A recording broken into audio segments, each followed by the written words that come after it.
यार तुमसे कोई ये कह दे कि डाकू आ रहे और बहुत खतरनाक है, पूरी पार्टी खड़ी है यहाँ बाग में, पूरी 28 लोगों की पार्टी देखी है, हाथ में उनके तमंचे और राइफलें हैं, बड़ी खतरनाक है, तो मैं देखूं रात को कैसे नींद आ जाएगी। ऐसे जागता रहेगा और नीचे भी नहीं सोगा, ऊपर छत पे सो रहा होगा, छत पे खांसते खांसते पूरे मोहल्ले को ना सोने देगा। क्यों? मैंने कहा क्यों नहीं सो रहा मौलाना? तुम्हें पता है कितना हाई दुश्मन आया हुआ? कहाँ आया हुआ? अरे तुम्हें पता नहीं 28 डकैत खड़े हाथ में तमंचा लिए। अबे बेवकूफ, तो एक रात के लिए जाग रहे हैं, और ये शैतान तो जब से पैदा हुआ, कब से तू पैदा भी नहीं हुआ था, जब से इसे जन्नत से निकाला, ये तो जब से ही तेरे पीछे लगा है, ये तो जब से ही जाग रहा है, ये तो जब से ही कोशिश कर रहा है, और ये तो तेरे बाग में नहीं तेरे साथ में है। डकैत तो बाग में आने में देर लगेगी, तेरे साथ में है। ये जो नफ्स है, नफ्स, ये शैतान बैठा है, इससे तुझे क्यों डर नहीं है? एक डकैत के मारे तो हालत खराब थी, पूरी रात ना सोया था, इस शैतान से क्यों ना डर रहा तू? है तू सोच रहा होगा क्या? होगा क्या? मरने के बाद पता चलेगा क्या होगा। मुसलमानों, खुदा की कसम खा के कहता हूँ, बहुत पछताएगा इंसान। हाय मैं इस इंसान, इस शैतान के बहकावे में ना आता। हाय इस शैतान ने मेरी जिंदगी को तबाह बर्बाद कर दिया। लोगों, तुम्हारा दुश्मन बहुत मजबूत है शैतान। जब तुम्हारा दुश्मन मजबूत है तो तुम्हें भी मजबूत होना पड़ेगा। तुम्हें नमाजों का हथियार अपने हाथों में लेना पड़ेगा। भाइयों बात समझ रहे हैं? मुस्तफा के किरदार का हथियार तुम्हें हाथों में लेना पड़ेगा। इल्म दीन का हथियार तुम्हें हाथों में लेना पड़ेगा। किरदार मुस्तफा का हथियार हाथों में लेना पड़ेगा। कुरान जैसा मिसाइल जो अल्लाह ने तुम्हें दिया है, वो खाली घरों में नहीं बल्कि अपने साथ में रखना पड़ेगा। कुरान मिसाइल है, बहुत बड़ा मिसाइल है। अगर कुरान का इस्तेमाल कर लो तो शैतान की फौज भी ना रुके। समझ रहे हो? मौलवियों के पास जाते हैं, मौलाना रात में बड़े डरावने ख्वाब दिख रहे हैं, मौलाना बड़ा परेशान हो। अरे कुरान तो पढ़ के देख, कुरान मौलवियों के लिए नहीं, कुरान कुल उम्मत के लिए है। हुदल लिन्नास है कुरान। समझ रहे हैं आप? तमाम लोगों के लिए हिदायत है। तो कुरान खाली मौलवियों के लिए नहीं है, कुरान को पढ़ो। और अब तो कुरान का पढ़ना इतना आसान है कि आप 6 महीने में कुरान जरूर पढ़ सकते हो। बोलो भाइयों, बात है कि नहीं? 6 महीने। इससे पहले कि मौत का फरिश्ता आए, तेरी नमाज पढ़ी जाए, उससे पहले तू नमाज पढ़। यार एक मैं बड़ी इब्तिदाई बात बता रहा हूं, तुम्हारा दुश्मन बहुत ताकतवर है और हमेशा तुम्हारे पीछे लगा है। जब एक डकैत के लिए तुम 2 मंजिला बनाते हो और बड़ी मजबूत घर बनाते हो, बड़ा मजबूत गेट लगाते हो, और उसके बाद में भी लोहे का ग्रिल लगा देते हो, कहीं से कोई पर भी ना मार सके परिंदा, सिर्फ दुनियावी माल बचाने के लिए इतना कुछ सिक्योरिटी लगा रहा है, इतनी हिफाजत। सबसे ज्यादा कीमती माल तो तेरा ईमान है, जो शैतान लूटने में लगा है। अरे उसकी मजबूती के लिए भी तो कुछ लगा दे।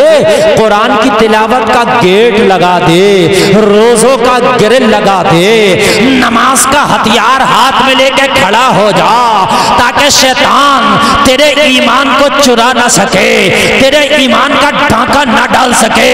आला हजरत उसी को तो कहते हैं, सूना जंगल रात अंधेरी, छाई बदली काली है, सोने वालों जागते रहियो, चोरों की रखवाली है। तकबीर। और आला हजरत कहते हैं, सूना बन है, सोना पास है, सोना जहर है, उठ प्यारे। सोना 3 जगह इस्तेमाल किया, तीनों अलग अलग माना में है। सोना बन है, सोना पास है, सोना जहर है। अच्छा तीनों समझ में आ गए? ये सोना तुम्हारे नहीं आए। सूना बन है, सुनसान वाला बन है, समझ रहे हैं भाई? सोना पास है, गोल्ड, गोल्ड पास में है, समझ रहे हैं आप? गोल्ड क्या है? ये ईमान जो है ये तेरे पास में है। सोना जहर है, तू जो सो रहा ना, ये जहर है तेरे लिए सोना, तेरे पास ईमान की दौलत है।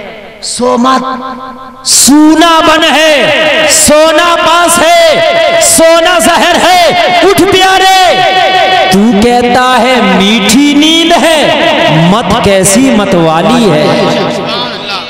तेरी मत मारी गई है, तू कह रहा मीठी नींद है। अरे मीठी नींद सोने का वक्त है, शैतान लगा हुआ है तेरा सोना चुराने के लिए। तेरा सोना क्या है? जो तेरा ईमान है ना, तेरा गोल्ड है, ये इसे चुराने के लिए तेरे पास लगा हुआ है। तू मीठी नींद ना सो, बल्कि रात को ईशा की नमाज पढ़ ले, और ईशा की नमाज पढ़ने के बाद में कुछ कुरान की तिलावत किया करो, चाहे खाली कुल वल्लाह शरीफ पढ़ो, कुरान की 1-2 सूरत पढ़ के अपने ऊपर दम करके सो जाया करो। सुबह को जब फजर की अजान हो, मुअज्जिन अजान पुकारे, अपने बिस्तर से उठ जाया करो, और बिस्तर से उठने के बाद फजर की नमाज बजमात पढ़ लिया करो।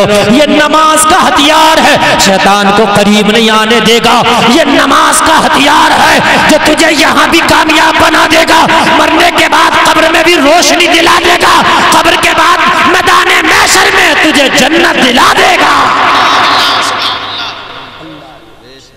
लेकिन यहाँ तो पता ही नहीं है मियाँ, हमें तो पता ही नहीं है हम दुनिया में आए क्यों। हम तो ये सोच रहे हैं कि धान लगा लिए, ये 2-4 एकड़ यही सब कुछ है, फटा फिर रहा, अगर धान जरा से अच्छे हो रहे हैं तो पता मौलाना कितने अच्छे मेरे धान हो गए, मेरे गेहूं इतने अच्छे, मेरी मटर ऐसी। अरे मटर उटर लगाने नहीं आया। अल्लाह फरमाता वमा खलक़तुल जिन्ना वल इंसा इल्ला लियअबुदून, मटर और धान के लिए नहीं आया, अल्लाह फरमाता इबादत के लिए आयो। मटर और धान तो खूब कर रहा है, रात को 4 बजे से इंजन लगा दे, कभी 4 बजे से उठा भी है नमाज फजर पढ़ने के लिए कि लाओ आज तहज्जुद भी पढ़ लूंगा और फजर भी पढ़ लूंगा। इंजन 4 बजे से लग रहा है, और अगर मौलाना कह दे, इमाम साहब कह दे भाई फजर पढ़ लिया करो, मौलाना क्या करूं, बड़ा थक जाता हूं, बड़ा बदन में बड़ा दर्द होता, उठा नहीं जाता, और 4 बजे इंजन लगाने के लिए खूब उठ जाता है। अल्लाह अल्लाह, पूरी रात रेते की गाड़ियां पड़ रही है, पूरी रात 3-3 फेरे डाल दे, सर्दी में भी फजर की नहीं पड़ेगा। मैं गलत नहीं कह रहा हूं भाई। यार ये रेता कोसी में तो निकाल ला, तो नहीं लग रही तुझे सर्दी, तो तुझे ठंड नहीं लग रही। पूरी रात बाईपास से निकाल के भेज दिया, 4-4 बजे से इंजन लगा रहा, 4-4 बजे से गेहूं काटने जा रहा, 4-4 बजे से धान काटने जा रहा, डे नाइट ड्यूटियां कर रहा, तो तुझे सर्दी नहीं लग रही। फजर की नमाज पढ़ने में तेरे बदन में तकलीफ है, बदन में तकलीफ नहीं, तेरा ईमान कमजोर है, तेरा जो दुश्मन शैतान है उसने तेरे ईमान का डाका डाल लिया, ईमान कमजोर है। अगर ईमान मजबूत होता तो सर्दी की तो औकात क्या है। यार नमाज पढ़ने वालों ने तलवारों के साए में नमाज पढ़ के दिखा दी है। नमाज इश्क अदा होती है तलवारों के साए में, तलवारों के साए में नमाज पढ़ के दिखा दी। उन्होंने बता दिया कि जब नमाज पढ़ना होती है तो तलवारें भी नहीं रोकती है नमाज को। कह दो ना सुभान अल्लाह। अल्लाह अल्लाह, मुसलमानों कुर्बान जाओ, मैं तुम्हारे सामने तारीख पेश कर रहा हूँ। आप सुबह फजर के वक्त की कुर्बानी नहीं दे सकते, नमाज पढ़ने के लिए 10 मिनट उठने के लिए तैयार नहीं हो, नमाज पढ़ने के लिए 15 मिनट देने के लिए तैयार नहीं हो, कहते हो हमारे पास टाइम नहीं, अपने आप को फख्र से मुसलमान कहते हो, वो सच्चा मुसलमान ही नहीं हो सकता।